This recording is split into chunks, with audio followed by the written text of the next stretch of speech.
सरिता की शादी एक अच्छे परिवार में हुई है। उसका पति रोहन उसे बहुत प्यार करता है।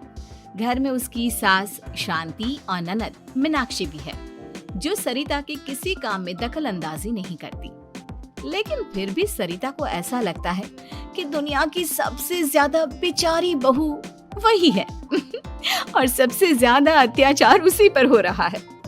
माँ जी, ये लीजिए आपकी चाय। अरे बहू, तूने इतनी ज्यादा चीनी क्यों डाल दी चाय में?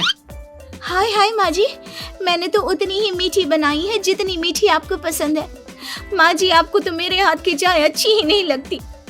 जब देखो कुछ न कुछ कमी निकाल ही देती हो। अरे बहू, तू एक बात के पीछे ही पड़ जाती है। मैंने ऐसा कब कहा कि तू रोज चाय खराब बनाती है? सरिता अपने कमरे में चली जाती है और फोन उठाकर अपनी माँ से बात करती है। हेलो माँ, कैसी हो आप? क्या कर रही हो? मैं तो ठीक हूँ, पर तू बता, तेरा मूड कैसा है? तेरी आवाज से लग रहा है कि कुछ तो हुआ है तेरे ससुराल में। अरे क्या बताऊँ माँ, यहाँ तो हर समय मेरे साथ बहुत बुरा व्यवहार होता है। मैंने अपनी सास के लिए इतनी अच्छी चाय बनाई, लेकिन मेरी सास चाय पीते ही मुझे 4 बातें सुना दी। बेटी, तू इतनी छोटी छोटी बातों पर ध्यान ही क्यों देती हो? तुम्हारी सास ने कुछ बोल भी दिया तो क्या हो गया? वो बड़ी है ना तुझसे। माँ ने इतना समझाया, लेकिन इस बात का सरिता पर कोई असर नहीं हुआ। अपनी बेचारी बहू की छवि वो बदलना ही नहीं चाहती। अगली सुबह सब नाश्ते के टेबल पर बैठकर नाश्ता कर रहे थे। तभी सरिता ने अपने पति से कहा, सुनिए जी, मुझे ना आज बाजार से कुछ सामान लेकर आना है। आज आप ऑफिस से आने के बाद मुझे लेकर चलना ना। भाभी, मुझे भी कुछ किताबें खरीदनी है। आप दोनों जा ही रहे हो तो मेरी किताबें भी ले आना। लो, अभी तो बात ही की है बाजार जाने की, तो एक फरमाइश आ गई। माँ जी, आप भी बता दो कुछ, और हाँ, मोहल्ले वालों से भी बोल दो अगर वो कुछ मंगवाना चाहते हो तो। बेचारी मीनाक्षी अपना सा मुंह लेकर रह गई। ये सब देखकर रोहन से चुप नहीं रह गया और वो गुस्से में बोला, सरिता, क्या हो गया है तुम्हें? मीनाक्षी ने तो सिर्फ किताबों के लिए बोला है। तुम्हें मीनाक्षी से इस तरह से बात नहीं करनी चाहिए। माफी मांगो उससे अभी। क्या? मैं माफी मांगू? दिन भर आपके घर के काम करूं मैं, आपकी और आपके घर वालों की बातें सुनूं मैं, और अब माफी भी मैं मांगू? ऐसा कभी नहीं हो सकता। ये बोलकर सरिता वहां से चली जाती है। एक दिन उनकी पड़ोसन घर आती है।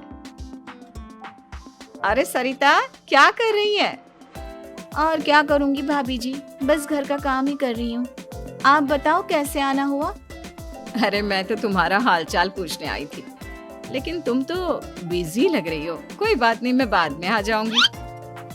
और क्या करूँ भाभी जी, जब से शादी होकर आई हूँ ना, बस काम ही कर रही हूँ। और इस घर में ना कोई मेरी कदर नहीं करता।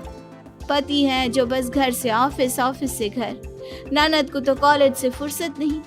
बची सास तो उनका सारा समय मेरी गलतियां निकालने में लग जाता है। अरे ये क्या कह रही हो सरिता? तुम्हारी सास तो पूरे मोहल्ले में तुम्हारी तारीफ करती फिरती है कि तुम बहुत अच्छी हो, पूरा घर तुम्ही ने संभाल रखा है। हाँ तो क्या हुआ? इसमें गलत क्या कहती है? सच्ची तो कहती है। मेरी मर्जी के बिना इस घर का पत्ता भी नहीं हिलता। शाम को जब रोहन घर आया तो उसने सबसे कहा, कल हम सबको मौसी जी के घर जाना है। उनकी बेटी की शादी है। सब अपनी अपनी पैकिंग कर लो, सुबह होते ही निकल जाएंगे।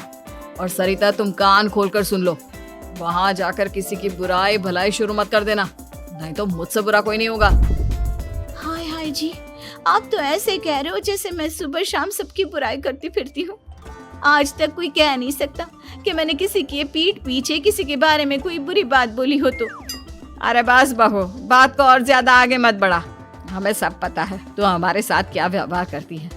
ये बात घर तक रखना, शादी में किसी को कुछ मत बोलना, नहीं तो सब कहेंगे कि शांति की बहू कितना बोलती है। हाँ हाँ, सब कुछ तो मैं ही बोलती हूँ ना। आप लोग तो हर समय फूलों की बारिश करते रहते हो मेरे ऊपर। सारी गलती मेरी है जो मैं इस घर में आई। सबका कितना ध्यान रखती हूँ, लेकिन फिर भी मेरी तो आप लोगों की नजर में कोई कदर ही नहीं है।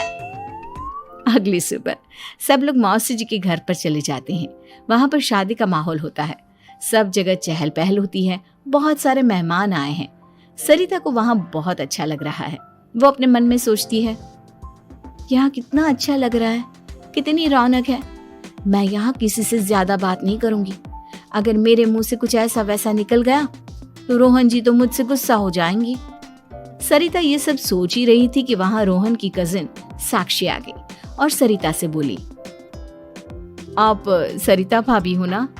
जितना आपके बारे में सुना था, आप तो उससे भी ज्यादा सुंदर हो। हाँ वो तो है, मेरी सुंदरता की तारीफ सब करते हैं। मेरे मायके में तो सब यही बोलते हैं कि रोहन जी की किस्मत बहुत अच्छी है जिन्हें मैं मिली। लेकिन आप कौन है? मैंने आपको पहचाना नहीं। मैं रोहन भैया की कजिन हूँ। आपकी शादी पर नहीं आ पाई थी ना, इसलिए आप मुझसे मिली नहीं कभी। शांति मौसी और मीनाक्षी आपकी बहुत तारीफ करते हैं। क्या कहा तुमने? मेरी तारीफ? कभी नहीं। मेरे ससुराल वाले कभी मेरी तारीफ कर ही नहीं सकते। मैं इतनी अच्छी हूँ, मेहनती हूँ, लेकिन उन्हें तो मेरी कदर ही नहीं। सारा दिन घर का काम करती हूँ, फिर भी मेरी सास ना मुझे सुनाती रहती है। और पति भी मेरी सास की साइड लेते हैं, ना कभी बाहर ले जाते हैं ना कहीं घुमाने। अगर घुमाने के लिए कभी बोल भी देना तो उनकी बहन बीच में आ जाती है। मैं कैसे रह रही हूँ उस घर में, ये मैं ही जानती हूँ। सरिता की ये बातें सुनकर साक्षी को बड़ी हैरानी हुई। अब वो हर किसी के सामने अपनी बढ़ाई और ससुराल वालों की बुराई करने लगी। रोहन और शांति को सरिता पर बहुत गुस्सा आया, लेकिन वो चुप रहे।